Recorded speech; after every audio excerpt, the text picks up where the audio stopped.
Coming to you from our opulent and luxurious 4x8 refurbished room closet at the national headquarters in Indianapolis. With duct tape, studio lights, and a mic that you barely can hear, we hope to entertain and educate you. This is the Tango Alpha Lima podcast. They call me crazy cause I'm facing all my giants. They try to scare me into thinking I can fight it. They tell me I should never even think of trying. But that's just me, I'm gonna live out in defiance. Welcome back to the Tango Alpha Lima podcast, your oasis in a sea of coronavirus. I'm joined as always by my two co-hosts, Ashley Gorbolja Maldonado from our nation's capital in Washington, D.C., and the seeming supervillain of Michigan, the former Marine and world record Crayola crayon eating champion, Jeff Daly. Guys, hello. Wow, that was... Hello. Wow, extra. That is some mask. Before we get too far down the road of Jeff and his outfits and his obviously well upgraded backdrop and everything else, I want to remind you guys, subscribe on iTunes, Spotify, Stitcher, wherever you get your podcasts. You can watch us on the American Legion's YouTube page. And whatever you do, go out there and tell us how we're doing, because we can't fix it if we don't know what's wrong with it. So guys, this morning as I was trying to distract myself from the Corona 15 to 30 pound weight gain where I'm morphing into a bearded Peter Griffin here, I turned to ESPN to try to get some, release from the normal Corona activities. And their top story this morning was about Ben Roethlisberger, the quarterback of the Pittsburgh Steelers. Now, was the story about his preparation for the season? No. Was the story about a new contract that Ben's working on? No. Was it about him working out with a new wide receiver from Notre Dame that they drafted? No. It was about the fact that he flaunted the Pennsylvania quarantine rules and went out and got a haircut and had his beard trimmed. Now, I kind of empathize with him because, as anybody who is a Facebook friend of mine knows, I attempted to give my sons a haircut this weekend. And one of them looks like a mangy dog that escaped, and he will not let me anywhere near him with a set of clippers. But Jeff, you and I had talked about this morning, and you saw the story. To back up here, the governor of Pennsylvania actually bashed Roethlisberger and saying, I don't care who you are, you can't break quarantine for a haircut. Jeff, you saw that haircut. Was it worth it?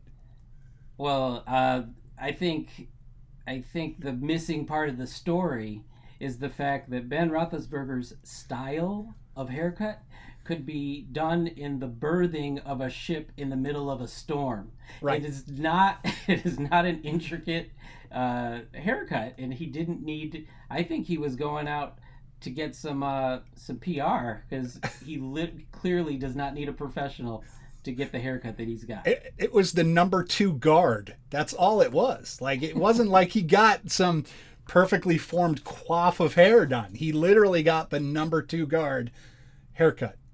Crazy. Ashley, did you even see it? Do you even know who we're talking about? Listen, I cut my husband's hair, so I do know how to do a high and tight. Oh, it's sharp. And I can cut hair, but I did see pictures of your son. So it was not good. It was really not good. Great, but he literally has it tufts of back. hair. That's what I tell people. It grows back. And I used to have a pixie haircut. It grows back, people. And I'm not jeopardizing the kids too. I don't need them to hate me right from Jump Street. So if he's got tufts of hair, he's just going to have to learn to live with it. You know what I want to see? I want to see the people out there who have home cut their hair post pictures of that on Facebook, because I want Mark to feel better about himself and what he's done to his son. Well, the one son just sat there quietly, and I gave him a mohawk, and it worked great. And the other one just started screaming, and now he's got splotches all over his head. And, I mean, he doesn't care. Like, it's crazy. But he's fine, but it's... you look at him, and you're like, well, this is my dose. This is my laughter for the day. Yeah, not a great look. Not a great look. All right, guys, let's get into it. Topic 1. We are going to you, Ashley, to start this one out. And I want to note right up front that this is the reality as of today at the time we are taping this. So it probably is going to change here in the next week, but give us what we know at this moment. Awesome sauce. Thank you so much. So, in the intro, y'all mentioned that I was a National Guardsman. Very true. Did that for 8 years. So I know, if you shall, I've been there, done that. So National Guard benefits are a little bit different than that of active duty. So what's interesting is there's been a lot of articles that have surfaced about a hard stop, states to lose National Guard workers amongst the pandemic.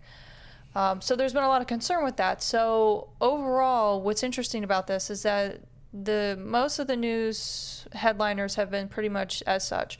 The Trump administration order ends deployments on June 24th, just one day before thousands will qualify for education retirement benefits. So there's a difference between Title 32 and Title 10 orders. So when you're on active duty or you're deployed overseas, you typically are under a federal order, which is Title 10, versus Title 32. For those who are on state deployments, they don't necessarily accrue the same benefits that you would if you were active duty. So for a National Guardsman, what happens is it takes longer for you to accrue the same benefits than an active duty. So more than 40,000 National Guard members are currently helping states test residents for coronavirus and trace the spread of infections. So the fact that they're going to do a hard stop has cause for concerns just at the state level for those that are helping. And there's been some fear that by not extending those orders, one, it does a disservice to our first responders, and then it also puts states at a lower capacity to then provide services, whether they were tasked out to food banks or nursing homes or wherever they were assisting. So there's been some cause for concern to that. But my big thing as a service member, and for someone who was never deployed, who does not have active duty Title 10 orders, I don't qualify for post 9/11, GI Bill. I don't qualify for certain benefits. So the fact that there have been folks who have been, working nonstop since March when they were first called up, and now they're going to be one day short to not have the benefits that they have earned is really, for lack of a better word, it's an injustice to them. And I'm taking that hard stance on that. And I think that in the upcoming weeks, there will be extensions of orders. But when we look at that bulk of individuals who are using or who are under, or who are currently serving under federal orders, that we're talking like 44 states, 3 territories, District of Columbia, it's the largest domestic deployment since Hurricane Katrina. And the fact that there are people that are not going to be able to utilize benefits after the 24th. Yeah. I don't know. It's not great. Yeah, it's not a great look for the DOD. Now, to give some context on it, if you, for those that have been in the National Guard, you get like a thing at the end. It's like how many good days you have per year. Mm-hmm. The way we accrue leave and benefits and everything else in the National Guard is entirely different. The Politico article, which is where Ashley got a lot of this from, is it's acting like this is unprecedented, and that's the one issue that I take with it. It's not unprecedented. This actually, if you look at it, it's happened with the National Guardsmen, particularly the National Guardsmen from Texas who were activated for the southern border when we were guarding the southern border with National Guardsmen, and they would put them on orders for 79 days or 89 days to just cut short of the 90s. And this had happened in Katrina, which is another example you brought up. And I've talked to some people who are like, if you go back and look at when it used to be 180 days, the orders used to be cut for 179. Yeah. Now, I think that by the time this podcast is actually distributed, it'll have been corrected. I don't think President Trump is the one to blame. I don't think he was like, yeah, cut them off at 89 days or whatever. This smacks of the DOD, which is always trying to pinch pennies for reasons that don't really make sense to me, because the GI Bill benefits don't come out of the DOD budget. They come out of the VA budget. So you kind of think that the DOD would be like, all right, let's punt this over to the VA to worry about their budget issues. Jeff, what do you got on this one?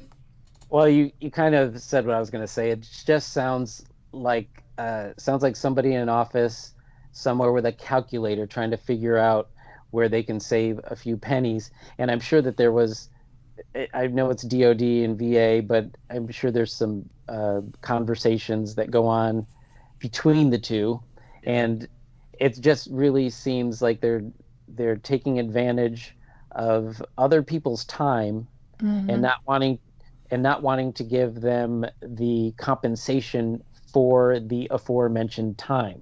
So Right. it's, to me, that's the crux of the story, is This that is it's bad cost cutting at the expense of people who don't deserve to be targeted for cost cutting. Right. You got to take care of your people. And what's interesting too is even with that 90 days of accrued to qualify for the benefit, like great example for GI Bill, you're only going to qualify for 40%. So you would still owe the remainder amount with your benefits. So it's not like it's not going to be 100% of the GI Bill, because a lot of National Guard, unless they have been deployed and they have additional like Title 10 orders, that all has to be, combined. So not all of these National Guard service members are going to have the same benefits. And also what's interesting is that each state has different incentive benefits. So like Ohio had 100% National Guard scholarship. So I could go to a state institution, and they would pick up my tuition, whereas other states, they'll pick up a certain percentage or they use federal tuition assistance. right. What's interesting too is National Guard qualifies for 1606, which is Montgomery Select Reserve GI Bill, which will pay you while you're going to school part-time, full-time, or quarter time. So there's different benefits, and there's a lot of things that folks just kind of umbrella when it comes to benefits. But National Guard typically kind of have like the short end of the stick, because not all of us will get to deploy, like myself, 8 years, and I didn't deploy. So there's like this assumption that like if I'm going to school or going back to school, like I have those benefits. But for these folks, it's just if I'm being on orders and I'm a frontline responder to COVID, and I find out later on that like I missed out because of one day, I can guarantee you people aren't going to want to re-enlist. It's going to deter, recruiters out there that are trying to bring talent into the National Guard or reserves. It's just it's unfortunate. I think it'll correct itself, but I know all too well, like my husband, he went to like NTC, and they would cut his orders up three ways. So he wouldn't never get like that full month of BHA, or basic housing allowance, for folks that don't know what that is. But it happens more often than I like to admit, but yeah. Like I said, it sounds like it's just all of that sounds like it could be summed up. They're targeting people for cost-cutting measures over and over again, and there's a history of doing it, and it's obvious that there's reason for skepticism that they're just going to keep doing it, and potentially we need to make a stink. And maybe, Ashley, you should write a resolution to the National American Legion to take Put a it on my position on. list. We're We'll put going it on my to list. Challenge accepted. we have probably weighed in on it by the time this is published, so don't go drafting anything just yet. We were working on it. Well, full support for my Guard folk out there, because it's something that has to be addressed, and it's going to happen sooner or later. And what better time than now with all the other things that have been revealing themselves through the pandemic. Yep, agreed. All right, well, nothing really symbolizes our resolve in difficult times quite like the U.S. flag, and the American Legion Emblem Sales is the nation's leading supplier of U.S.-made flags.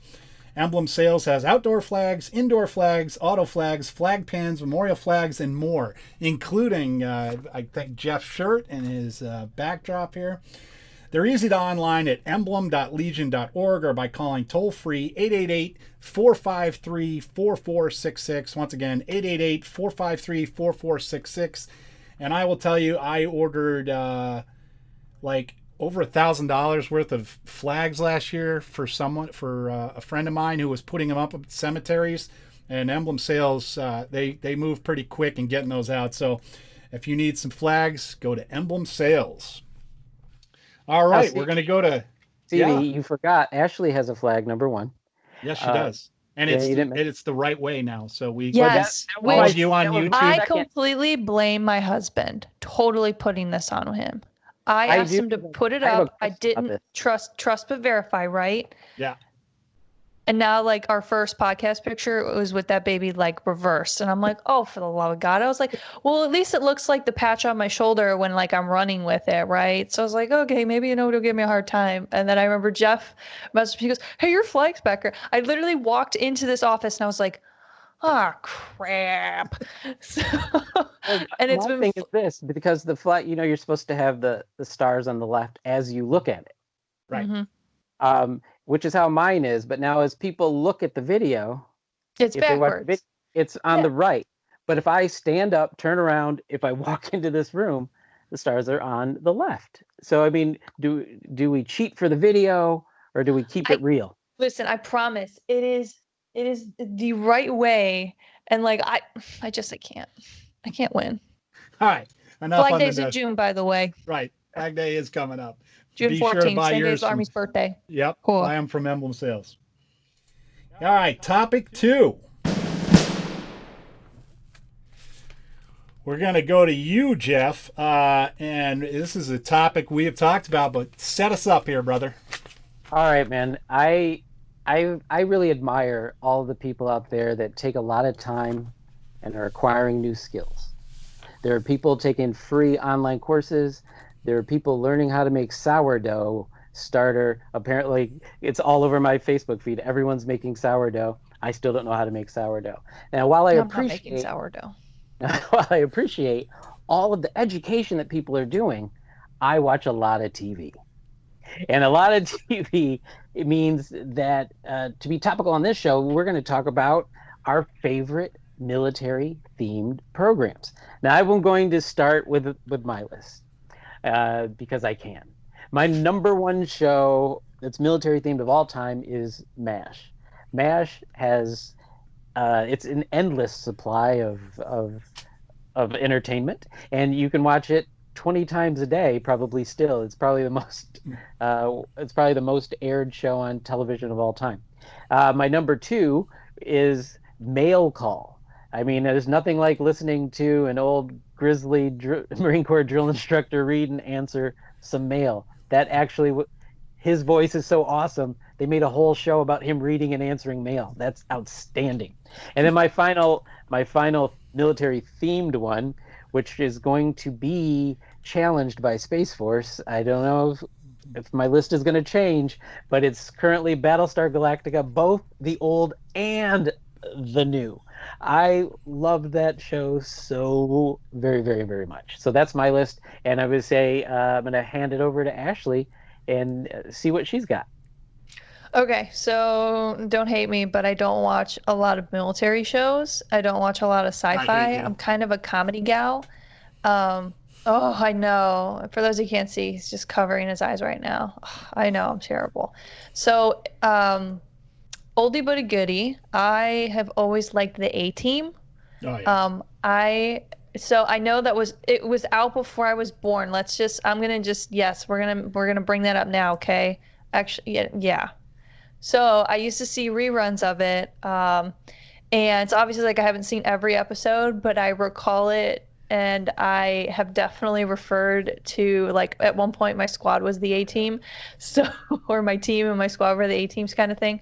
But I really resonate with Murdoch. I don't know why. He was just this crazy character that I just adored. They would just break him out, and there were always these crazy schemes. Mr. T was awesome.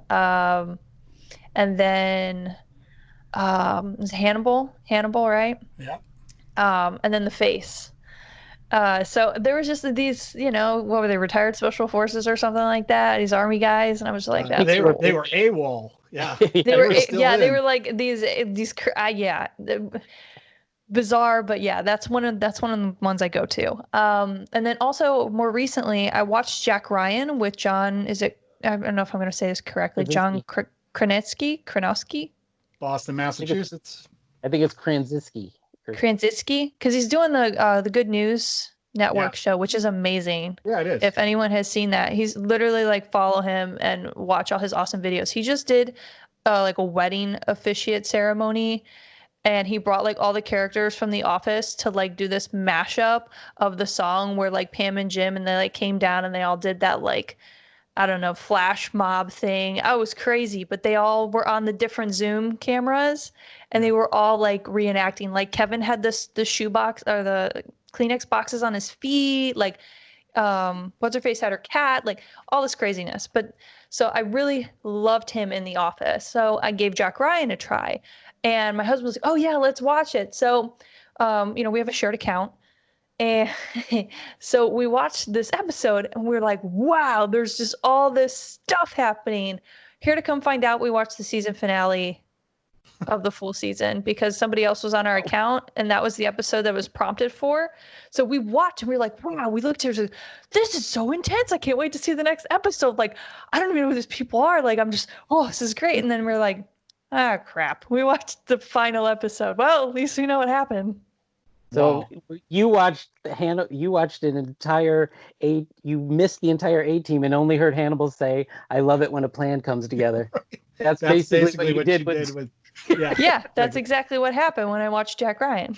I got to admit, that's exactly what happened. I broke out in a cold sweat when you talked about the A-team because we had an American Legion Media and Communications happy hour about 2 weeks ago on Zoom. And so I was playing around with the thing and I figured out how to change my name.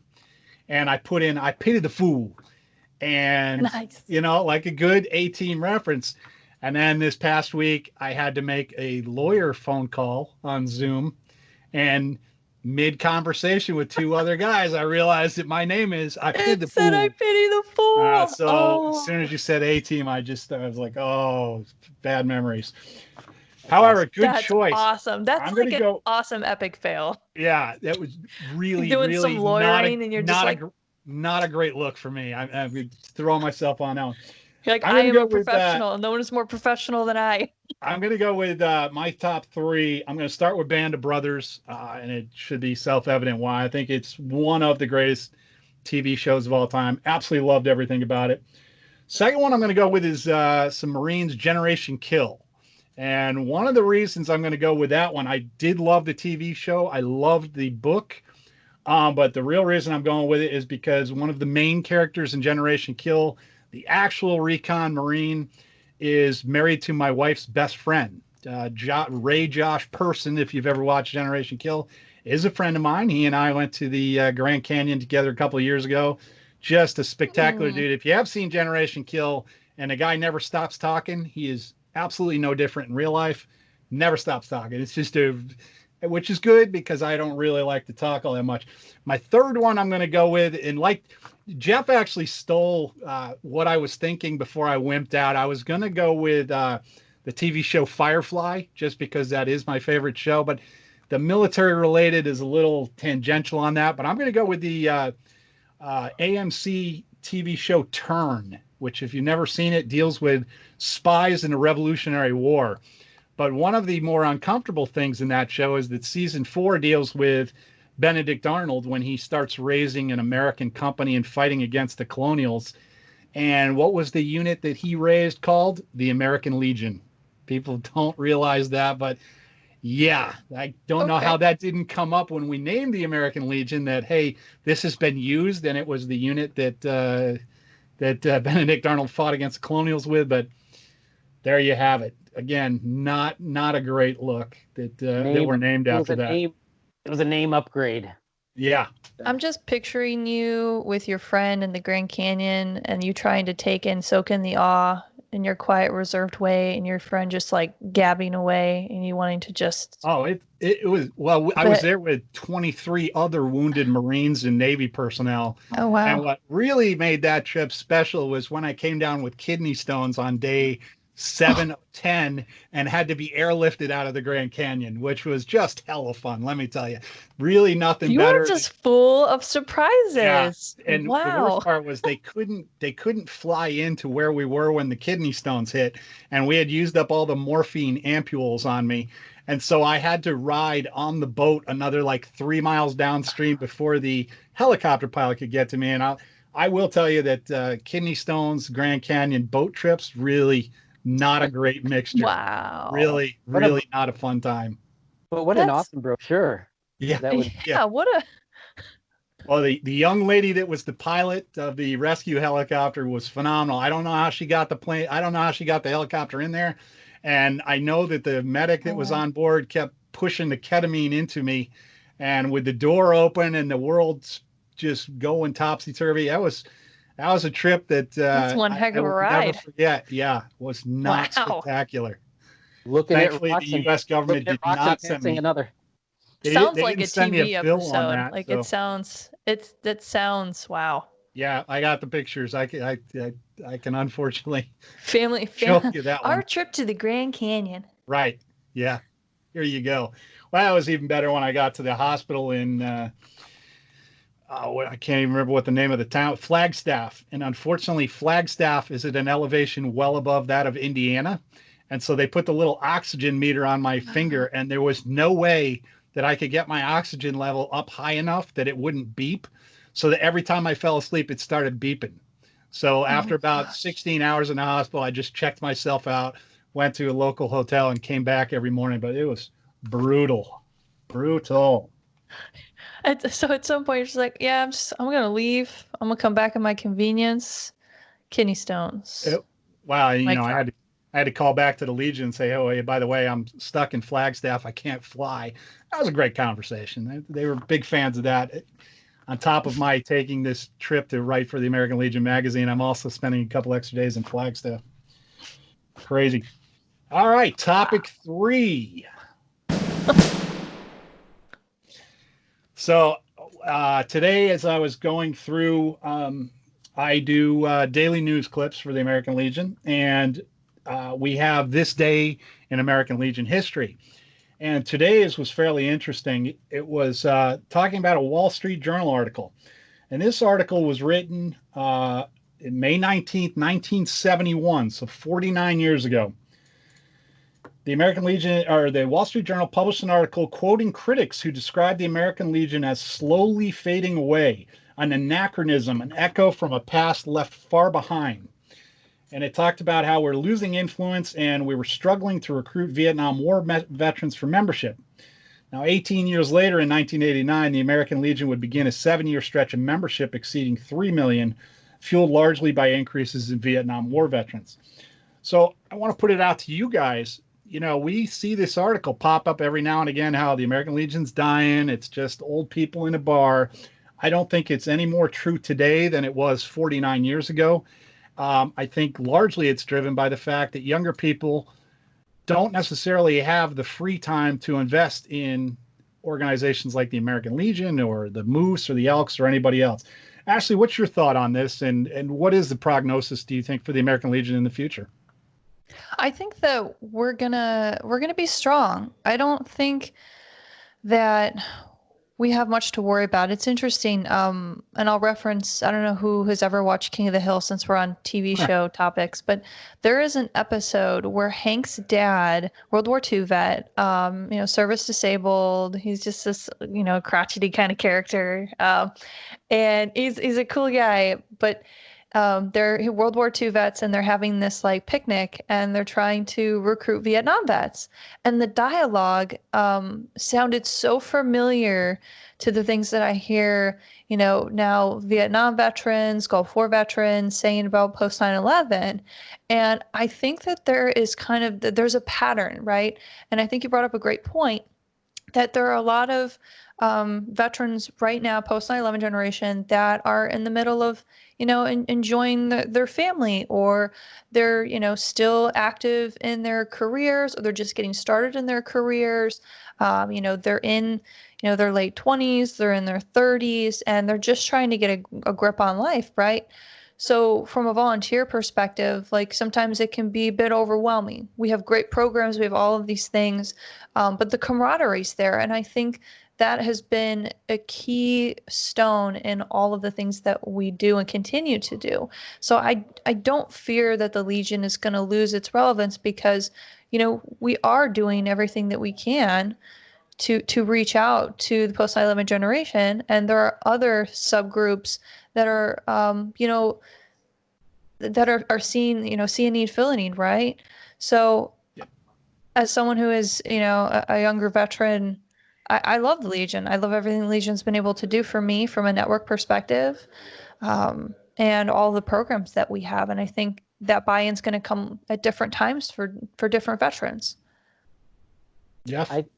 I think listening to that article, it reinforces the fact that it reinforces a couple of facts. Number one, these issues are never unique.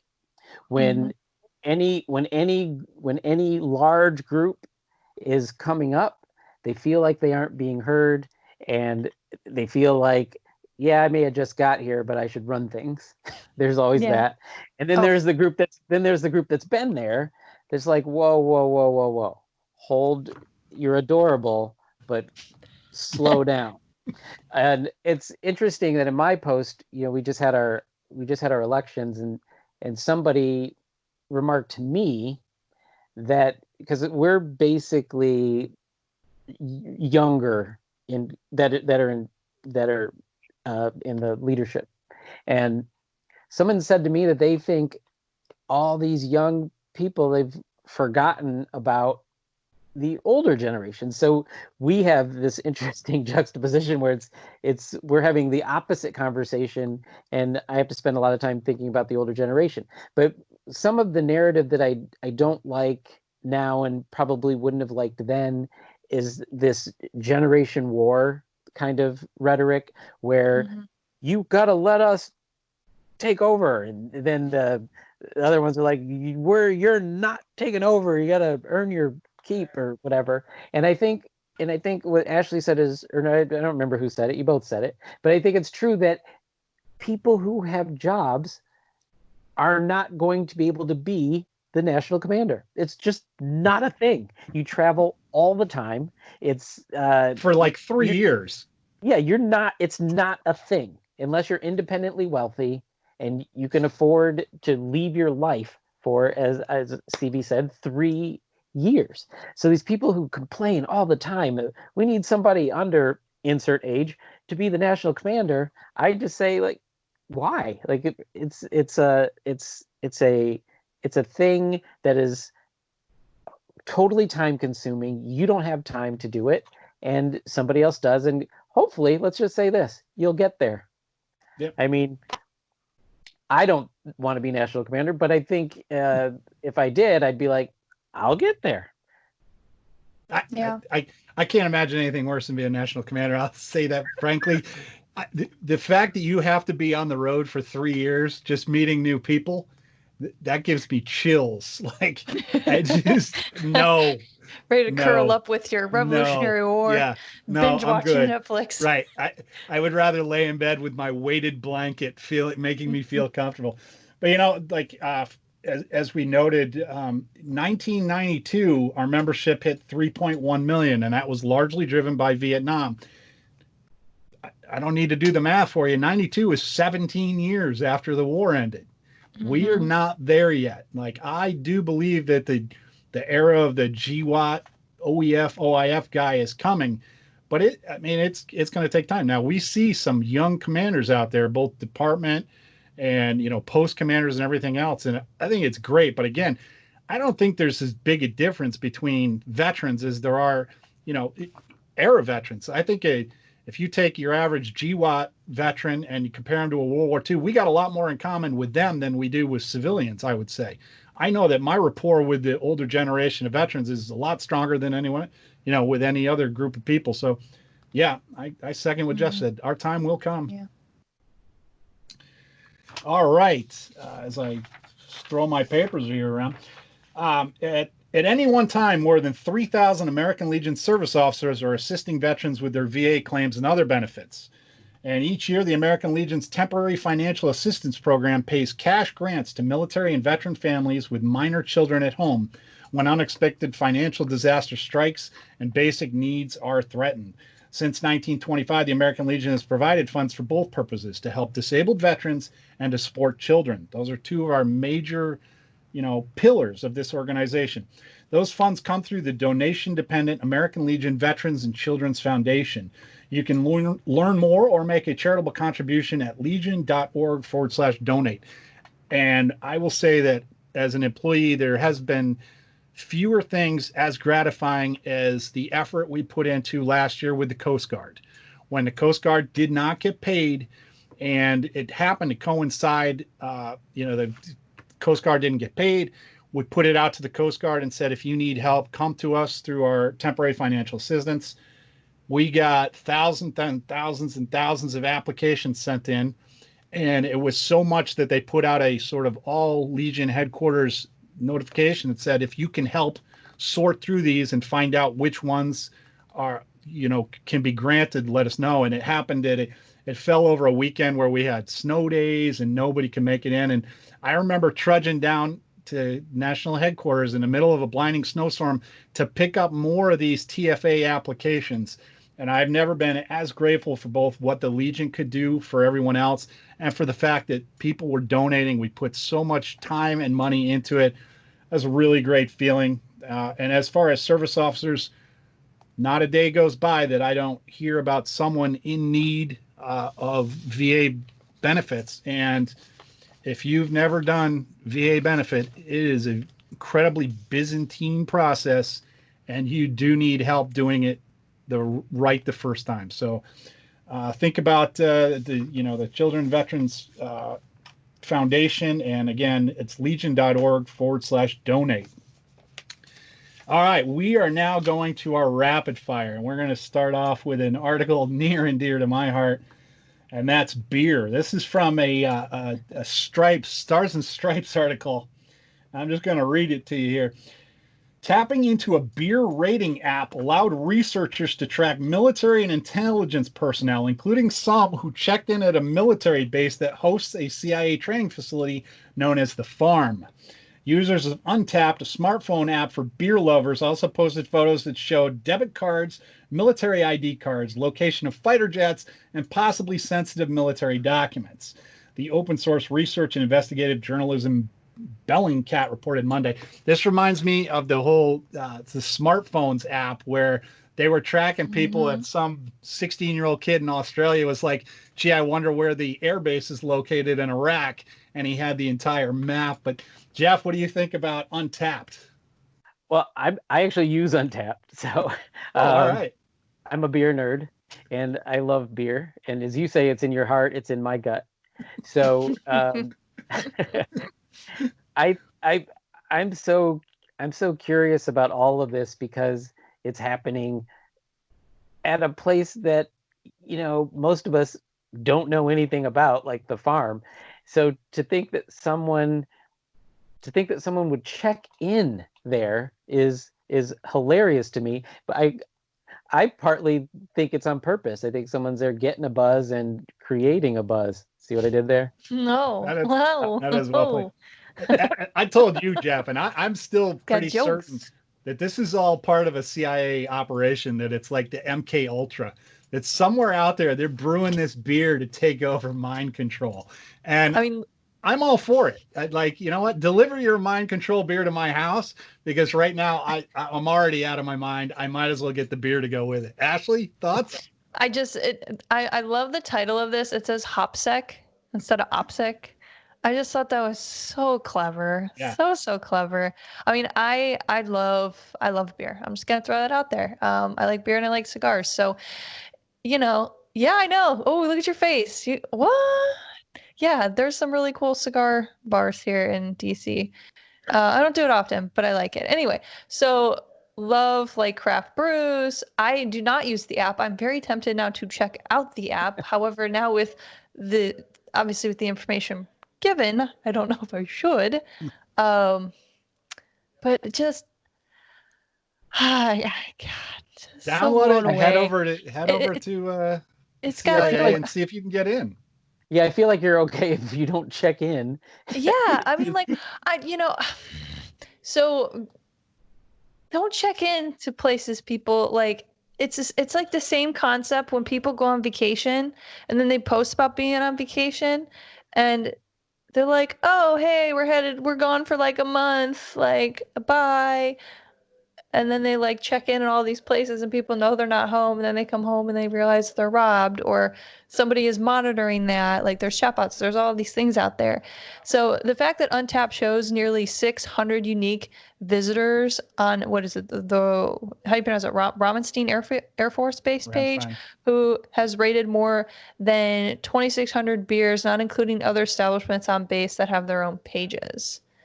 Like, I just, I've sat in a lot of briefings about OPSEC people, and the internet is a scary, scary thing. I mean, Google, great example. I'm an avid bike rider. My husband and I go on bike rides, and we did the entire Northeast quadrant, and it was about like 12, 15 miles. And my husband was like, oh man, I forgot to turn on the tracking. I said, that's no problem. Just go up to Google Maps. And he then realized that he could go all the way back to September, and he could see like everywhere he's been, even when he did like a loop around in Ohio, and it said he traveled like 106 miles by car. And I was like, yeah, no, they track everything. Yeah. And he's just like, what? And I'm like, you're supposed to be the tech guy, like, not me. What? That's why I don't check into places. You're just smoking cigars and drinking beer. You're not Right. You don't have time for tech. Yeah, I don't got time for that.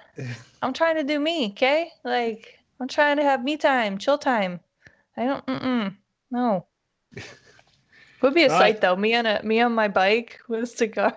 Yeah. With Fun facts, insert people. Photoshop here. I can't wait to get them. Yes. All right. Naval Academy graduation is going to be a virtual graduation and commissioning. Secretary of Defense Mark Esper will give the pre-recorded keynote address to the Naval Academy class of 2020.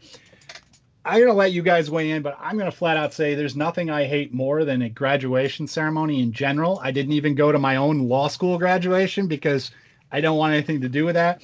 And I say that as a guy who is being strong-armed by his wife to go to take my daughter out to ice cream tonight because she graduated from preschool. Oh boy. It seems a bit much. We're celebrating the fact that for 3 hours, twice a week, she sat on the heart that had her name on it. It just, I'll do it because it's my daughter and literally I would do anything, but virtual graduation. Jeff, what do you think about this one? I want to make fun of it so bad, but I feel like this is the times that we're living in, and it's the Naval Academy, right? Yeah. So I feel like they have a lot of Marines in there who are doing the whole adapt, improvise, overcome, because they're getting to their mission, even though the situation, somebody got that sit rep and said we got to change up our strategy a little bit, and they're getting it done. Now the other academies are trying to do it live, but they have all these. I saw a cool picture, all these people spaced all apart and sitting in a chair. Like you can't whisper to your neighbor; you'd have to yell over to them. Yeah. So it's like you're waiting for a flash mob. Like you're waiting for them to just like spring out of their chairs and the music to go on, and they're all going to choreograph and merge together or something. Jeff, so what percent of those Marines that are getting commissioned will be wearing pants? Oh, 0. Right. You get SpongeBob boxers and maybe you're like, you're just top. Like no one's ever going to know. Like 0. And it's interesting that they're doing things virtual on that level. And the conversations that we're having at American Legion posts are, what are we supposed to do? I mean, I know we've had virtual meetings. Our riders had a virtual patching in of new members. We're going to actually we're trying to do an induction next month. We're going to see how that works. But the thing is you kind of have to think out of the box right now if you don't want things to just come to a grinding halt. And I applaud what they're doing, and on both. I mean, I don't have a favorite. They can do it virtually or they can space people out. I do kind of want to see a grid video of people tossing their hats though, because by themselves in a room, just and it bounces off the ceiling and comes back down. knocks their webcam over. Again, not a great look. Not a great look, especially when you're not wearing pants. Ashley, what do you think about virtual graduations? I think that there are different milestones, and different milestones mean different things to people. I know that I went to, my graduations for college, for my master's. Yes, it was incredibly boring, like sitting there, right? Would I do that for my second master's, even my doctorate? I probably will opt out. But I think it's celebratory and it means something to each individual. Yep. And I think whether you want to participate or not, I think it's a form of expression. Yep. And like even the picture here that's in the article, like it looks very kind of movie-esque, like super futuristic. Like it looks really bizarre. But at the end of the day, like, each individual sitting in that seat, like that means something to them. And instead of not acknowledging the victory or the milestone or the celebratory, excitement, I don't know. I think it's important for us to celebrate in our own ways, and whether that's wearing our underwear, when we telework or whatever we're doing. Like I don't know.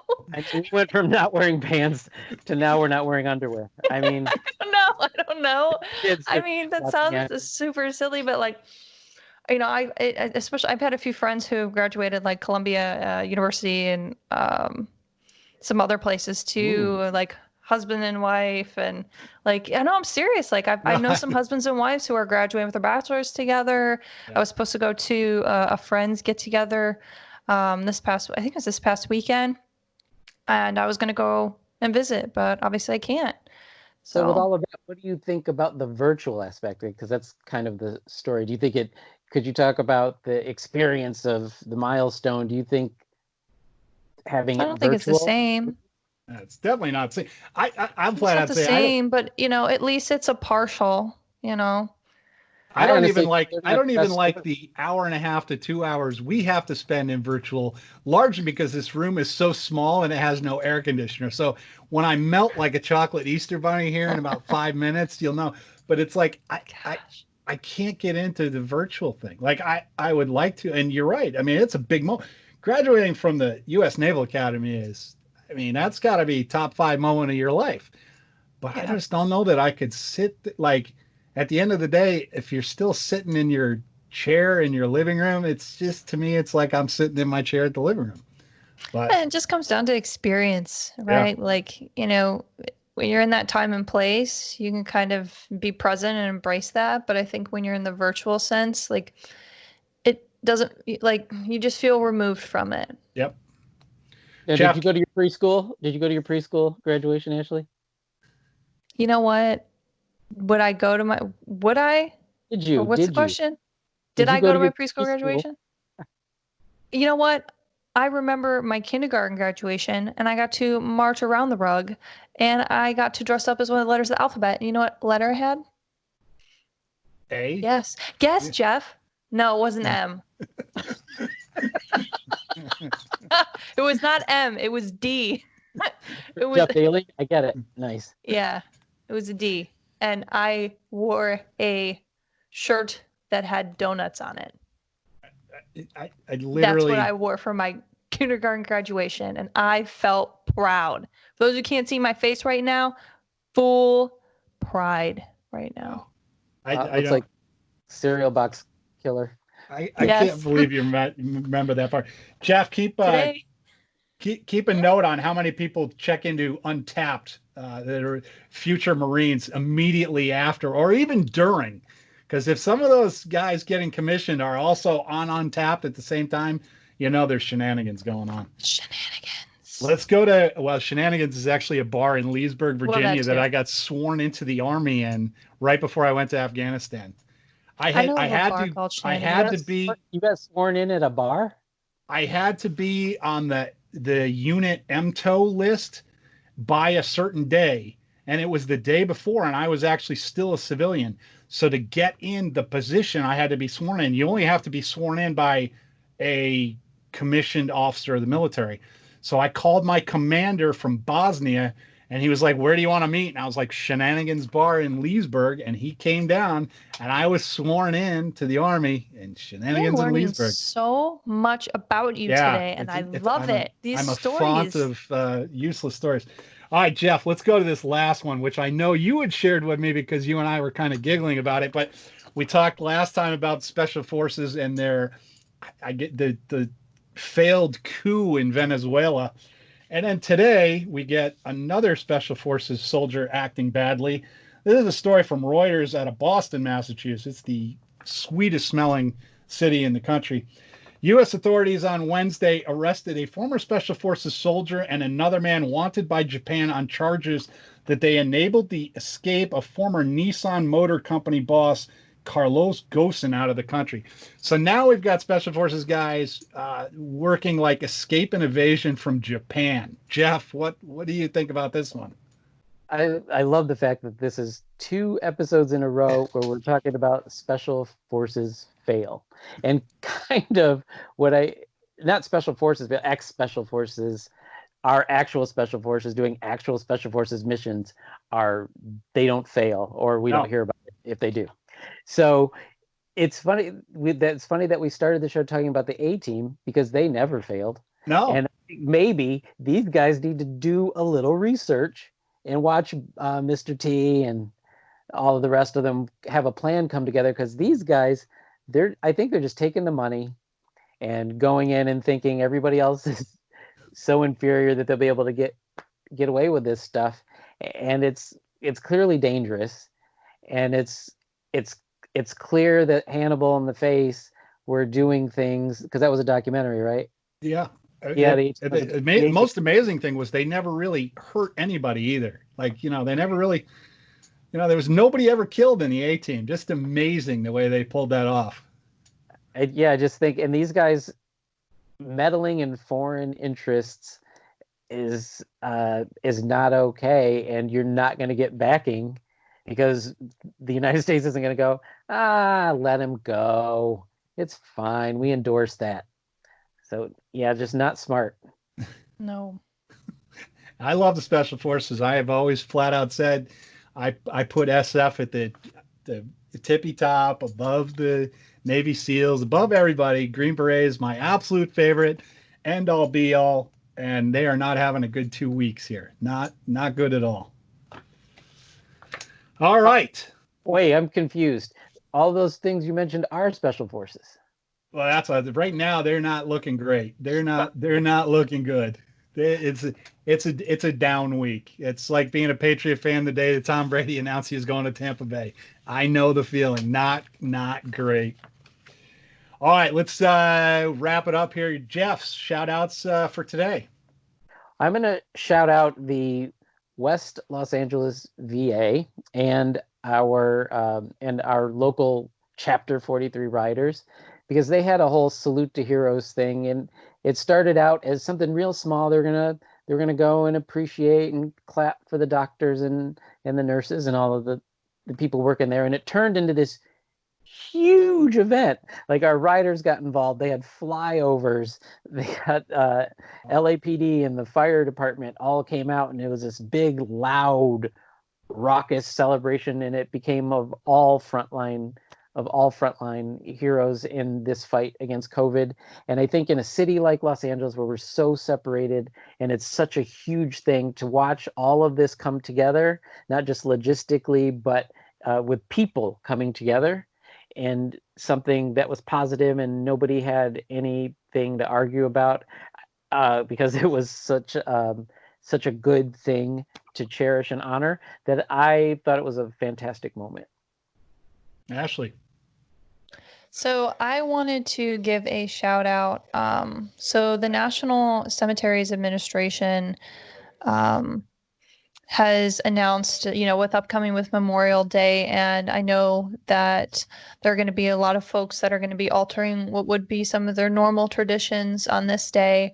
And I wanted to just kind of give a shout out, because they've been partnering with Carry the Load. For those of you who don't know, Carry the Load They are an amazing organization. Their mission is pretty much to restore the true meaning of Memorial Day, and it's grown to include, military heroes, and it's more than just one holiday. But Carry the Load has been doing some amazing things. I know it was founded, I think, 2011, and their goals is really to raise awareness for those who sacrifice for us daily by providing Americans an active way to remember, honor, and celebrate them. So they not only raise funds and distribute to nonprofit partners, but they, of course, are, again, and always have been partnering with the VA and will be continuing to be putting flags. So I know that it's obviously with the pandemic, there's been some obviously, CDC situations, reducing large groups. But as of right now, there's still that inspiration for patriotism. And, we just want to make sure that folks continue to, be mindful of not only the obvious situation going on, but for those that are continuing to support those ceremonies, even though they might be, seldom and not open to the public, know that they're happening, and that just be mindful as you're visiting the cemeteries. But for everyone who's working on those projects to accommodate and make things happen, so like Carry the Load, National Cemetery Administration. So that's what I wanted to give a shout out to. And even though this will come out after Memorial Day, we are recording this before Memorial Day, and as always, we're thinking about all those that we've lost. I had 4 in particular that there's probably 20, 30 that I think about on Memorial Day. The ones I really want to mention, Bobby Beasley and Craig Cherry. They were 2 guys in the 29th Infantry that served with me in Afghanistan. They were killed on August 7th, 2004. It warms my heart to know that the 2 guys that we lost from my unit, that we lost in combat, they were killed on the exact same day that my twins were born, which to me seems like sort of it's a nice thing. We suffer this loss of 2 people, 2 wonderful, wonderful guys who served in the military. And I had twins on the same day, and I hope someday they follow their dad's footsteps and go into the military, but it's always really nice. And the other 2 that I want to specifically name are because I am friends with their mothers, the Gold Star mothers. First is Pfc Sergio Abad from Morganfield, Kentucky. He was in the 2nd Battalion, 503rd Infantry, 173rd out of Vincenza. And the other is Army Specialist Stephen Mace of Lovettsville, Virginia. He was in the 3rd Squadron of 61st Cav, 4th Brigade. He was killed in the Battle of Cop Keating with the movie The Outpost that's coming up. Stefan was the last man killed in that. He actually expired on the helicopter. So my thoughts and prayers are out to the families of everyone who's lost someone. And hey, we're there with you. We wish you the best. Absolutely. So folks, that's it here from Legion headquarters. Stay safe, stay home, stay happy, and Legion on. Guys, I will be seeing you in another 2 weeks.